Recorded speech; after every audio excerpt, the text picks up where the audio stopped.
नमस्कार दोस्तों। आज हम बात करेंगे मोक्ष क्या है।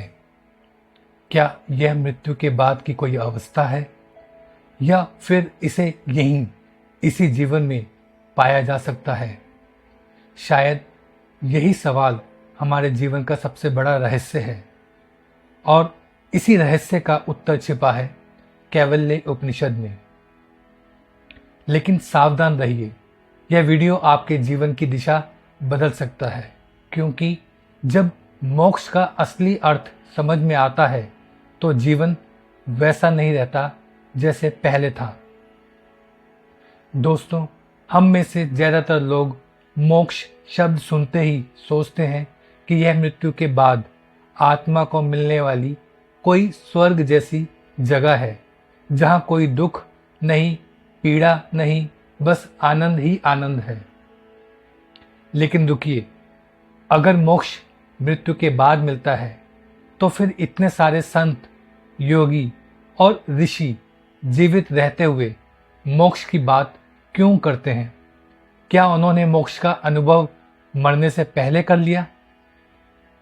कैवल्य उपनिषद कहता है, परमात्मा को जानने वाला यहीं जीवित रहते हुए मुक्त हो जाता है। अर्थात जिसने अपनी असली स्वरूप को अनुभव कर लिया, वह किसी भी परिस्थिति में भीतर से स्वतंत्र, शांत और अचल रहता है। उसकी मुक्ति मृत्यु के बाद नहीं, बल्कि अभी और यहीं है। कैवल्य उपनिषद में ऋषि अश्वलायन ब्रह्मा जी से मोक्ष का रहस्य पूछते हैं। प्रश्न बिल्कुल सीधा था, भगवंत मुझे वह सच बताइए जिसे जानकर मनुष्य मुक्त हो जाता है। और ब्रह्मा का उत्तर मानव जीवन का रहस्य खोल देता है।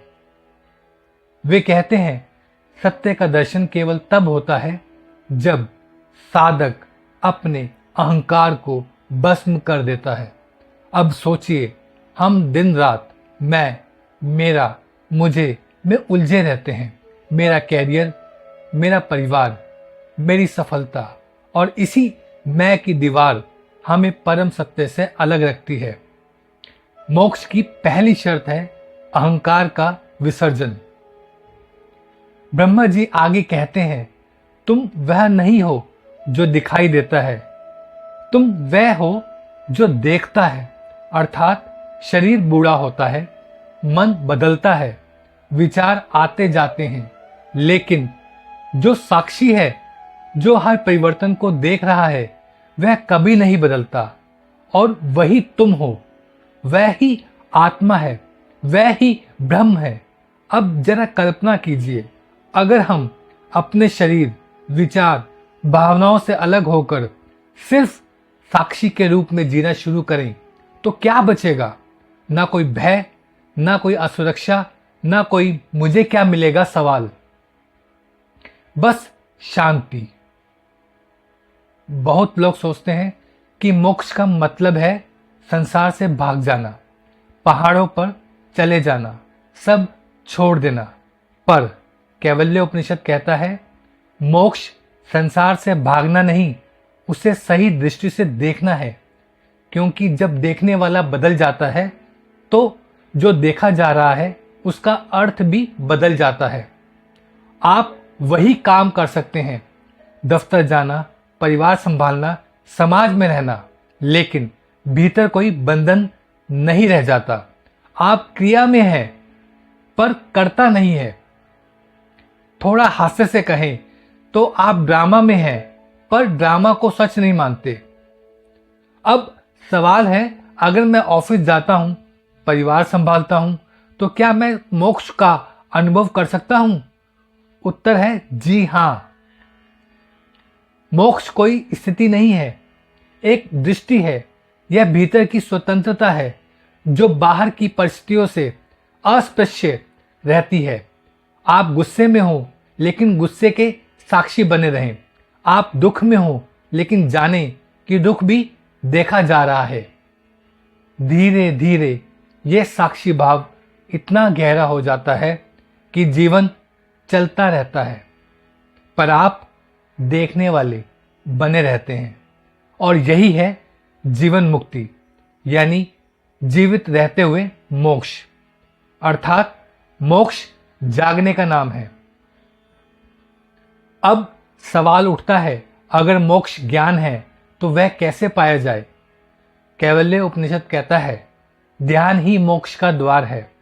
पर ध्यान का मतलब सिर्फ आंखें बंद कर लेना नहीं, बल्कि अपने भीतर उतरना, विचारों की परतों से पार जाकर उस मौन को देखना जो सदा से वही है। जब साधक बार बार मैं कौन हूं पूछता है, तो एक दिन उत्तर बाहर से नहीं, भीतर से आता है, और वही क्षण है मोक्ष का बीज। आपको याद है वो पल जब आप किसी सुंदर सूर्यास्त को देखकर कुछ पलों के लिए खुद को भूल जाते हैं? वो छोटा सा विराम जहां विचार रुक जाते हैं, वहीं तो आत्मा झलकती है। लेकिन क्या हम इस सत्य को जानने के लिए तैयार हैं, या फिर पुराने विचारों की दीवारों के पीछे छिपे रहेंगे? सोचिए, अगर आप अभी आंखें बंद करें और यह पूछें मैं कौन हूं, तो भीतर से क्या उत्तर आता है? कमेंट करके जरूर बताइएगा। शायद यही सवाल आपको मोक्ष के रास्ते पर ले जाएगा। कैवल्य उपनिषद का सार यही है, जिसने स्वयं को जान लिया उसके लिए कुछ भी जानना शेष नहीं रहता। तो मोक्ष कोई मंजिल नहीं, बल्कि अपने आप तक लौटने की यात्रा है। अगर इस यात्रा ने आपके भीतर कुछ हलचल पैदा की हो, तो याद रखिए वही हलचल आपका पहला कदम है। अब खुद से पूछिए, क्या मैं तैयार हूं स्वयं को देखने के लिए?